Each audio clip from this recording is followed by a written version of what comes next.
మీ పిల్లలు ఫారెన్లో చదవాలనేది మీ కల? మీ కలను నిజం చేసే ఏకైక సంస్థ Videsh consults. Welcome to crime analysis. Telephone tapping case అటు తిరిగి ఇటు తిరిగి సినీ పరిశ్రమకు తలుపులు తట్టాయి. గతంలో రాధాకృష్ణన్ తను బెదిరించి షేర్లు బదిలీ చేయించుకున్నారంటూ ఒక వ్యక్తి ఇచ్చిన ఫిర్యాదులో దర్యాప్తులో సినీ పరిశ్రమకు చెందిన ఒక నిర్మాత పేరు బయటకు వచ్చింది. దాంతో ఇప్పటికే జూబ్లీస్ పోలీసులు రాధాకృష్ణన్తో పాటు అతని పేరు కూడా నమోదయ్యే అవకాశాలు కనిపిస్తున్నాయి. ఇదే అంశంపై మనతో మాట్లాడడానికి మాజీ పోలీస్ అధికారి డాక్టర్ సర్వేశ్వర రెడ్డి గారు ఉన్నారు. అడిగి తెలుసుకుందాం. సార్ నమస్తే అండి. నమస్తే. సార్, ట్యాపింగ్ కేసు తీసుకుంటే రాధాకృష్ణ గారి కన్ఫెషన్లో చాలా విషయాలు బయటకు వచ్చాయి. మీరు అందులో చూశారు కూడా. ఎవరు వెంకటరామరెడ్డి అనే వ్యక్తి డబ్బులు ఇస్తే తీసుకొచ్చి అక్కడ ఇచ్చానని, ఒక ఎస్ఐ ద్వారా వచ్చానని, ఒక అడిషనల్ ఎస్పీ పేరు కూడా కొత్తగా బయటకు వచ్చింది. దీంతోపాటు రాధాకృష్ణ గారు జైల్లోకి వెళ్ళిన తర్వాత గతంలో రాధాకృష్ణ గారు తను బెదిరించారంటూ జూబ్లీస్ పోలీసులు కేసు అవ్వడం, ఆ కేసులో దర్యాప్తులో భాగంగా ఒక సినిమా ప్రొడ్యూసర్ పేరు కూడా బయటకు వచ్చింది. ఇదంతా చూస్తుంటే ఎక్కడిది మొదలైంది, ఎక్కడ ఎండ్ అయ్యే అవకాశాలు కనిపిస్తున్నాయండి? దీంట్లో ఒక మంచి సామెత ఉంది, ఎంకిపల్లి సుబిసావుకు వచ్చిందని. మరి తిరిగి అయితే సినిమా బిల్డింగ్ అంటుకున్నది. క్రిమినల్ కేసు కూడా రిజిస్టర్ అయింది, థ్రెట్ చేసినట్లు జూబ్లీస్ పోలీస్ స్టేషన్లో. డీప్ ఇంటరాగేషన్ అయినప్పుడు మరి ఆ ప్రొడ్యూసర్ అనే పాత్ర ఉందని తెలిసి భయపెట్టించి ఆ 40% షేర్స్ ఇండస్ట్రీస్ దాంట్లో రాపియడము ఇవన్నీ చేసిన అనేది కన్ఫెషన్లో అయితే ఉంది. మరి డీప్కి ఇన్వెస్టిగేషన్లో పోతే ఎవరెవరి పాత్ర ఎంత ఉంది, రికవరీస్ ఏమైనా ఉన్నాయా, మియర్ కన్ఫెషన్ అయితే పోతుంది. రికవరీస్ అనేది ఇన్వెస్టిగేషన్ సీక్రెట్ ఒకవేళ ఉంటే సీక్రెట్ పెట్టవచ్చు, ఎందుకంటే బయట పెట్టద్దని. అంటే ఆ ప్రొడ్యూసర్ చెప్పబట్టి ఇతను రాధాకృష్ణ గారు ఇన్వాల్వ్ అయ్యారని, వాళ్ళు బెదిరించి టాస్క్ ఫోర్స్ ఆఫీస్లో షేర్ బదిలీ చేయించుకున్నారని వాళ్ళు చెప్తున్నారు. అవును, ఆ మాట కన్ఫెషన్ కరెక్ట్ అయితే ప్రొడ్యూసర్ కమ్స్ అండర్ అబెట్మెంట్లో వస్తాడు. 114 ఇండైరెక్ట్ అబెట్మెంట్. దాంట్లో ప్రాసిక్యూట్ ఇప్పుడు రాధాకృష్ణకి ఎంత పనిష్మెంట్ ఉంటుందో ఆ ప్రొడ్యూసర్ కూడా అంతే పనిష్మెంట్ ఉంటుంది. అబెట్మెంట్ అనేది ఉంటుంది. ఎనీ క్రైమ్ ఫర్ అబెట్మెంట్ అనేది అబెటర్కు ఈక్వల్ పనిష్మెంట్ ఉంటుంది. Okay sir, Radhakrishna custody petition చూశారు మీరు, రిమాండ్ రిపోర్ట్ కూడా. ఇందులో మీకు బయటపడ్డ కొంత అంశాలు ఏం తెలుసండి? చాలా ఉన్నాయి. అదే డబ్బు తీసుకెళ్ళి పంచడమని, దేవచర్య నడిసిన ఎస్పీ గారు ప్రధాన భూమిక కీలక పాత్ర పోషించిందని, ఒక ఎస్ఐ తీసుకెళ్ళి ఇచ్చిందని, ఇవన్నీ రకరకాలు ఉన్నాయి. మరి రాధాకృష్ణ కన్ఫెషన్ ఇవన్నీ ఉన్నాయి. అది సార్, అందులో ఎమ్మెల్సీ వెంకటరామరెడ్డి గారు ఒక డబ్బులు ఇచ్చారని, తన విల్లా నుంచి ఒక ఎస్ఐ ద్వారా తీసుకెళ్ళి సికింద్రాబాద్లో దివ్యచరణ్ రావు అని ఒక మాజీ అడిషనల్ ఎస్పీకి ఇచ్చామని చెప్తున్నారు. మరోవైపు వెంకటరామరెడ్డి గారు నిన్న సిద్దిపేటలో ఇక్కడ మాట్లాడుతూ అసలు ఎన్నికలైనా పోటీ చేయలేదు, పోటీ చేయడం డబ్బులు వ్యవహారం నాకెందుకు అని అంటున్నారు. ఇప్పుడు ఆ కన్ఫెషన్లో కూడా వెంకటరామరెడ్డి డబ్బులు ఇచ్చిన ఎక్కడ లేదు. ఆయన విల్లా నుంచి డబ్బులు తీసుకు విల్లా పక్కలో ఇంకొక విల్లాకి వెళ్ళి తీసుకెళ్ళి చెప్తారు. ఆ చరణ్ ఎవరో ఉన్నారు పేరు. అట్లా చెప్పిన తర్వాత వెంకటరామరెడ్డి రెస్పాన్సిబిలిటీ ఎట్లా ఉంటుంది? వెంకటరామరెడ్డి కన్ఫెషన్లో ఆయన ఇచ్చి తీసుకుపోయిన లేదు. So is no way connected to this case as per Radhakrishna confession investigation ప్రకారమే, మనది కాదు ఒపీనియన్. తర్వాత ఆయన చెప్పిన ఒక మాట చెప్పి, నేను ఎలక్షన్లో లేను, నాకేం అవసరం నీకు వచ్చింది, అది మేబీ కరెక్ట్. అది ఆయన లేడు కదా, కంటెస్టింగ్ దాంట్లో లేడు కదా. అంటే ఎలక్షన్లో పోటీ చేస్తేనే డబ్బులు వ్యవహారం, పోటీ చేస్తే డబ్బులు వ్యవహారం ఉండదంటారా? పోటీ చేయడం వాళ్ళకి అంత ఇంట్రెస్ట్ ఎందుకు ఉంటుంది? ఏం నా మిత్రుడు సహకరించాలని మీరు పోటీ చేశారనుకోండి, నేను పోటీ చేయలేదు, మిమ్మల్ని గెలిపించుకోవడానికి నేను ఇవ్వచ్చు కదా. అది కూడా రాధాకృష్ణ చిన్నప్పుడు క్లాస్మేట్ మిత్రుడు అన్నాడు. అవును, ఆ మాట అన్నాడు. ఆయన తర్వాత మిత్రుడిగా చూడాలి తప్ప మిత్రుడు నేరస్తుడికి ఎట్లా చూస్తాం? మరి మిత్రుడు నేరస్తుడిగా ఆయనే కదా స్టేట్మెంట్ ఇచ్చారు రాధాకృష్ణ గారే. రాధాకృష్ణ గారు ఆయన ఇచ్చిన డబ్బులు అనలే కదా. వెంకటరామరెడ్డి గారి విల్లాలో నేను ఎస్ఐకి పంపించి, విల్లా పక్కల విల్లా పక్క విల్లా మరి ఒక ఎస్ఐని పంపించి పక్కల ఏం జరిగేది మొత్తం వెంకటరామరెడ్డి గారు తెలుస్తాయని ఇంకొక వార్త వస్తుంది. వెంకటరామరెడ్డి గారి రాజపుష్పాలో రాధాకృష్ణ గారి అబ్బాయి డైరెక్టర్ అనే ఒక వార్త వస్తుంది. వాస్తవం అంటారా? లేదు అది కప్పు ఏదో ఆయన్ని బుర్ర జలాలని తీసుకొచ్చారంటారు. బురద జలాలని ఉంటుంది మనకు. అది ఇన్వెస్టిగేషన్ డీప్ పోయినప్పుడు ఉండరా లేదన్నది, అది ఓకే. ఫోబియా థాట్స్ మంచిగా కావు కదా ఆయనకు. ఆయన చాలా పెద్ద వింగ్, అది ఆయన దాంట్లో ఈయన డైరెక్టర్ ఎందుకు ఉంటాడనేది మిలియన్ క్వశ్చన్. మన investigation they have to reveal. అంటే రాధాకృష్ణ గారు సంపాదించిన భూములన్నీ కూడా డెవలప్మెంట్కి వెంకటరామరెడ్డికి ఇచ్చారని, అందుకు అనుగుణంగా ఆయన డైరెక్టర్ పోస్ట్ కొడుకు ఇచ్చారనేది ఒక వార్త ఉంది. అది వాస్తవా కాదా అనేది పక్కన పెడితే అది జరిగే అవకాశాలు ఉన్నాయంటారా అని నాకు తెలిసి అయితే ఇట్స్ నాట్ కరెక్ట్. అది రాజపుష్ప అనే ఒక డెవలప్మెంట్ ఆర్గనైజేషన్ స్మాల్ స్టేజ్ లేదు. అది రాధాకృష్ణ భూమే కావాలని లేదు. పెద్ద పెద్ద భూములు ఉన్నాయి, చాలా పెద్ద బిల్డర్, వన్ ఆఫ్ ది పెద్ద big builder in the state.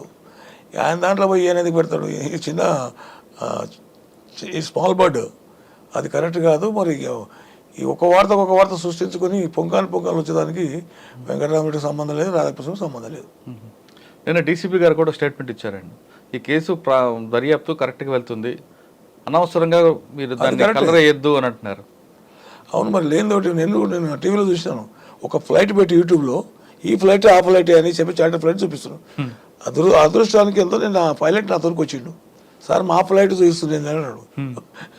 ఈ కలర్ ఆ కలర్ ఒకటి, ఆ కలర్ ఈ కలర్ చూపిస్తున్నాడు.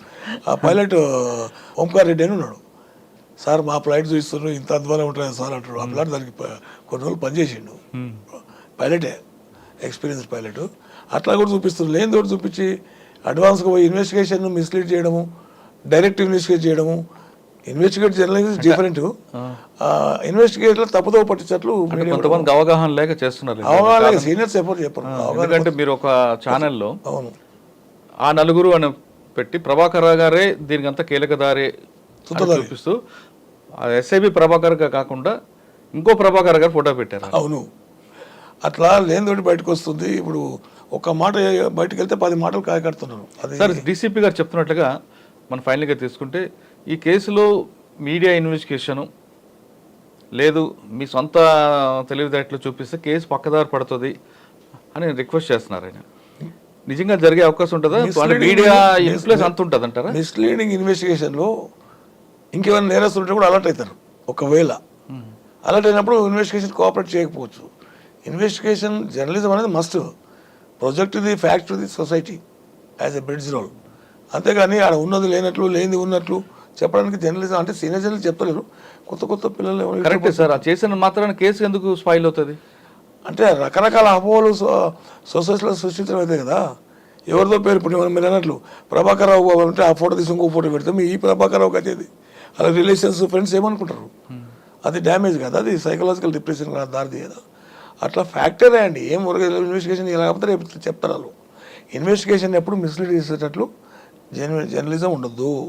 జర్నలిజం ఉండాలి ఎప్పుడు ఫ్యాక్ట్స్ని ప్రొజెక్ట్ చేసుకుంటూ ప్రజల్లో పెట్టే పాపం ఉంటుంది. ఒకవేళ ఫ్యాక్ట్స్ కన్సిడర్ చేసి ఇన్వెస్టిగేషన్ అయినప్పుడు after charge sheet you can do anything, you can not talk anything. అది ఓకే. ట్యాపింగ్ కేసులో లీకులు ఇవ్వకుండా డైరెక్ట్గా ప్రెస్ మీట్ పెట్టండి అంటూ కేటీఆర్ గారు మొన్న ఒక ఛానల్లో ఇంటర్వ్యూ ఇచ్చారు. ప్రెస్ మీట్ పెడితే నష్టమా, పెట్టకపోతే నష్టమా? అండర్ ఇన్వెస్టిగేషన్లో ఉన్నప్పుడు అంతే చెప్తారు. ట్రాన్స్పరెన్సీగా ఉంది, అకౌంటబుల్ ఇన్వెస్టిగేషన్ నడుస్తుంది కనుక మీరు ఎవరు కంప్లీట్ అయిన తర్వాత ఛార్జ్ అయిన తర్వాత ప్రెస్ మీట్ పెట్టి చెప్పేస్తామని చెప్తారు. అంటే కొంతమంది నిపుణులు ఏమంటున్నారంటే ఈ విధంగా ప్రెస్ మీట్ పెట్టడం వల్ల గతంలో బిఎల్ సంతోష్ ఓటుకునేవాడు కేసు అప్పుడు డైరెక్ట్గా సీఎం గారు ప్రగతి భవన్లో సీడీలు చూపించి మీడియా సమావేశం పెట్టడం వల్ల ఆ కేసు పక్కదారికి వెళ్ళిపోయింది. ఇది కూడా అదే విధంగా పక్కదారికి ఏమి వెళ్ళిపోలేదు. Investigation is totally wrong. Local police doesn't have any right to register ACB cases as per law. ACB అనేది స్పెషల్ ఆర్గనైజేషన్, వాళ్ళ ఈ లోకల్ పోలీస్ ఎందుకు కడతారండి? అది కూడా ట్యాపింగ్ దాంట్లో వస్తుంది కదా. అవును, అట్లా అది అత్యుత్సాహంతోన గౌరవ మాజీ ముఖ్యమంత్రి వారు ఆ సీడీలు తీసుకొచ్చి చూపించి అక్కడక్కడ హైకోర్టు జడ్జెస్ పంపడం total violation of the judicial rules. అది అటువంటి చేయడం వల్ల కేసుని నీరు గారిపోయింది అంటారు. అదొక పార్ట్, నీరు గారిలే, అది క్రిమినల్ కేసు అవుతుంది. అఫీషియల్ సీక్రెట్ యాక్ట్ అని నేను ఎప్పుడు చెప్తున్నా. దాని ప్రకారం హూ ఇస్ ద సీఎం అండి? ఇన్వెస్టిగేషన్ ఏజెన్సీ మాట్లాడాలి ఏమన్నా మాట్లాడితే. సీఎం అనేది సుప్రీం ఆఫ్ ది స్టేట్. ఆయన పాత్ర ఈయన పాత్ర ఆయన తీసుకుంటారు. మళ్ళీ ఇప్పుడు అక్కడ ఉన్న కమిషనర్ కానీ అప్పుడు ఎస్ఐఎల్ కూడా సీఎం లాగా యాక్ట్ చేస్తారా?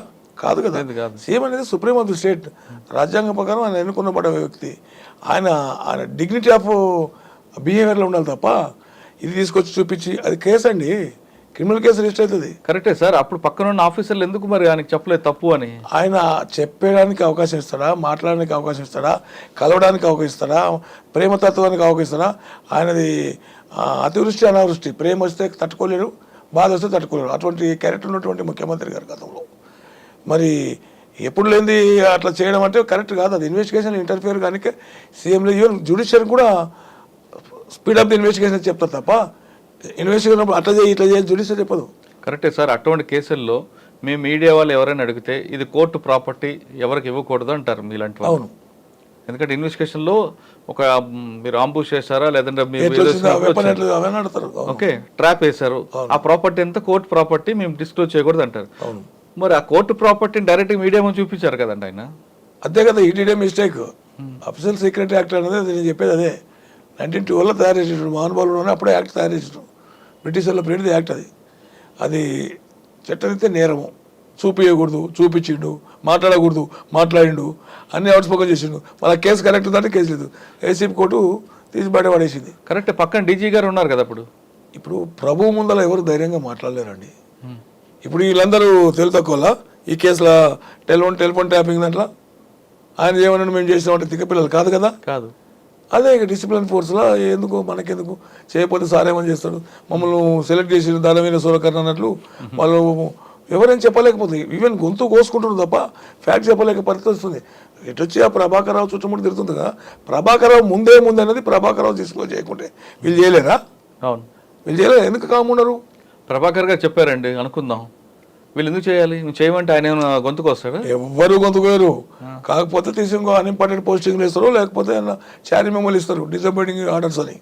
ఏమొద్దు దానివల్ల? ఏమీ కాదు. పోలీసులో ఒకసారి రిక్రూట్ అయిన తర్వాత సస్పెన్షన్ అనే మధ్యలో అవతారం వస్తుంది, రిజిస్ట్రేటర్ ప్రశాంతంగా రిటైర్డ్ అవుతారు. దాంట్లో ఎవరు ఏం చేయలేరు. కాకపోతే రిమార్క్స్ వస్తాయని చెప్పేసి వీళ్ళు అది అయితే కరెక్ట్ కాదు, అది వాళ్ళు చేసింది అయితే.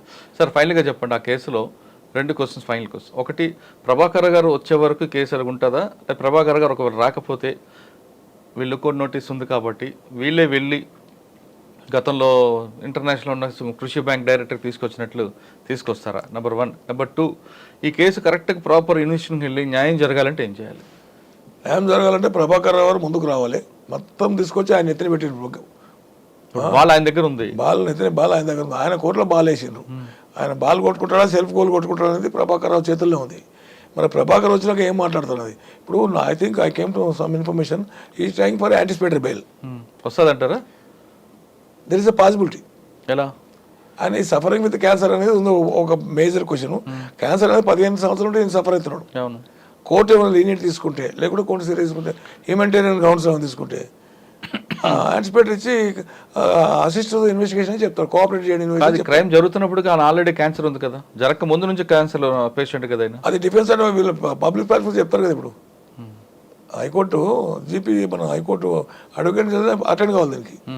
వాళ్ళు చెప్తారు క్యాన్సర్ ఉన్నప్పుడు నుండి ఏనాడు ఉన్నాడు కదా, మళ్ళీ కొత్త క్యాన్సర్ అంటే క్యాన్సర్ సివియారిటీ పెరుగుకుంటూ పోతాయి రోజులు పెరుగుకుంటూ. అప్పుడు లేదు కానీ కాము ఉంది కానీ అప్పుడు మళ్ళీ ఇప్పుడు వచ్చి ఉంటుంది అనే ప్రిడిక్షన్స్ ప్రెజ్యూమ్స్ ఉంటాయి.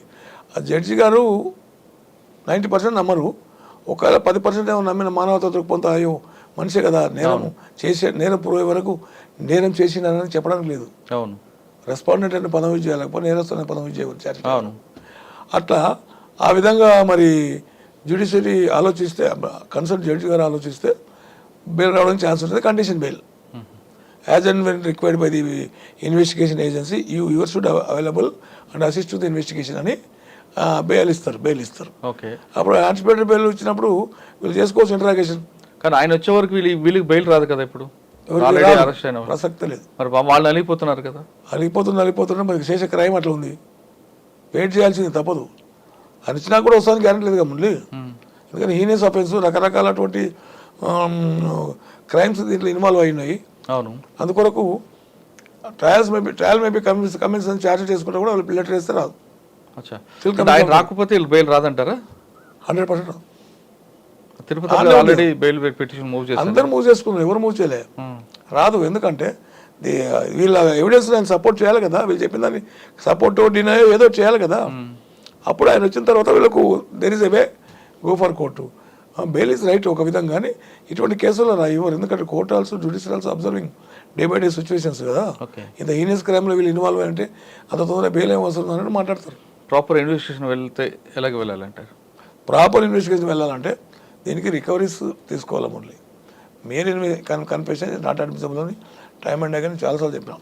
27 ఎవిడెన్స్ కింద రికార్డ్ చేసినా కూడా ఇది 25 కింద admission before the police officer కింద వస్తుంది. A statement made before police officer is not admissible అని ఎవిడెన్స్ యాక్ట్ చెప్తుంది. అందుకు రికవరీస్ అనేది మస్ట్. నేను స్టార్టింగ్ నుండి చెప్తున్నా, ఉట్టిగా మాట్లాడుకుంటే అది మీరు అంటుంటారు కదా సాలిపురుగు లాగా, పట్టుపురులాగా అక్కడికి కింద వదిలిపెట్టుకుంటూ పోతే అవన్నీ కనెక్టివిటీ చేయాలి కదా. అవును, చేసినప్పుడే దానికి ఒక రూపము క్రైమ్ రూపం వస్తుంది. లేకుంటే ఇది ఒకటే స్టేట్మెంట్ అన్న fear of custody statement not at all admissible. ఇంకోటి కస్టడీలో ఉన్న statement any statement without recovery not admissible. అది అందుకొరకు రికవరీ స్పోర్ట్స్లో వాళ్ళు చేస్తున్నారు అనుకుంటున్నాను. ఎందుకంటే అంతకు సీనియర్ ఆఫీసర్స్ ఉంటారు కదా, వాళ్ళకి తెలియంది ఏం కాదు, అందరూ తెలుసు. డిఎస్పీలకు కానీ వాళ్ళందరూ తెలుసు. వాళ్ళు ఖచ్చితంగా మంచిగానే చేస్తారనేది మనం అనుకోవాలి తప్ప ఇన్వెస్టిగేషన్ ఏజెన్సీ తప్పడానికి లేదు. ఓకే, ప్రభాకర్ గారు వస్తే ఈ కేసులో ఒక మలుపు తిరిగే అవకాశం ఉందంటున్నారు సర్వేశ్వరరెడ్డి గారు. ప్రభాకర్ గారు రానంత వరకు అప్పటికే జైల్లో ఉన్న వాళ్ళెవరికి బెయిల్ రావడం ఇప్పట్లో కష్టం అంటూ సర్వేశ్వరరెడ్డి గారు చెప్తున్నారు. ఇది ఫోన్ ట్యాపింగ్లో జరిగిన వ్యవహారం. మరో అంశాల్లో మళ్ళీ కలుద్దాం. అంతవరకు నమస్తే. Thank you sir. Thank you very much.